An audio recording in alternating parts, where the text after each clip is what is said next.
किशोरने सुरुवातीचा प्रश्न जो विचारला तो व्यावसायिक नाटकाच्या संदर्भात विचारला, परंतु आज समांतर नाटक जर बघितलं तर भरपूर प्रयोग मुंबई पुण्यामध्ये होत आहेत असं माझं त्या प्रकारच्या नाटकावरती मत आहे. ते काही दिवसांनी व्यावसायिक नाटकामध्ये हळूहळू येतील, ते खूप प्रकारे होत आहेत असं मला वाटतं. आणि तुझ्या प्रश्नाचं उत्तर द्यायचं तर साधारणपणे आमच्या लहानपणी वगैरे the play is the thing म्हणायचं.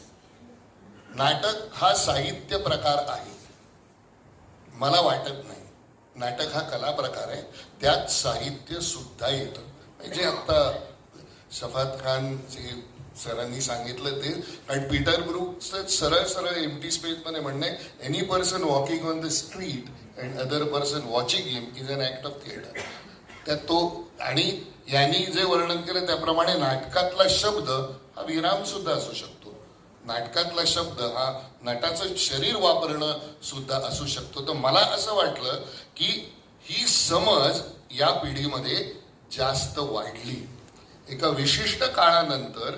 म्हणजे आपण असं म्हणत होतो की एक नाटककार, मग तो तू म्हणतोस त्या पद्धतीचं, काही दिवसांनी लोक इम्प्रोव्हाइज करायला लागले.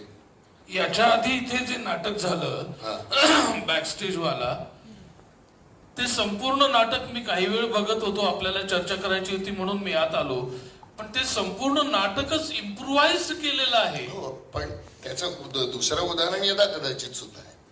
आणि हे यदा कदाचित सारखं नाटक, म्हणजे ती मंडळी जेव्हा आली ना, तर त्यांनी रंगभूमीकडे बघण्याचा मुळातला दृष्टिकोन बदलला पूर्णपणे.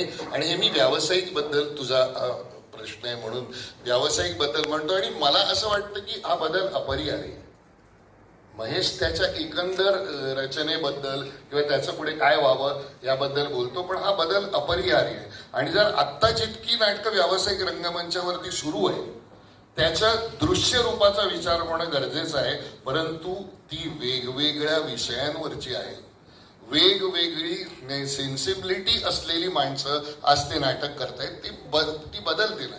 तू बघ, नाटककारांमध्ये सई परांजपे एकच स्त्री लेखकाचं नाव तुला खूप वर्ष ऐकू येत होतं. आज 6-7 मुली लिहित आहेत. त्या मुली त्यांच्या सेन्सिबिलिटीचं, त्यांचं आजचं नाटक लिहित आहेत. म्हणजे पूर्णपणे तू म्हणतोस तशी परिस्थिती आहे असं मला वाटत नाही.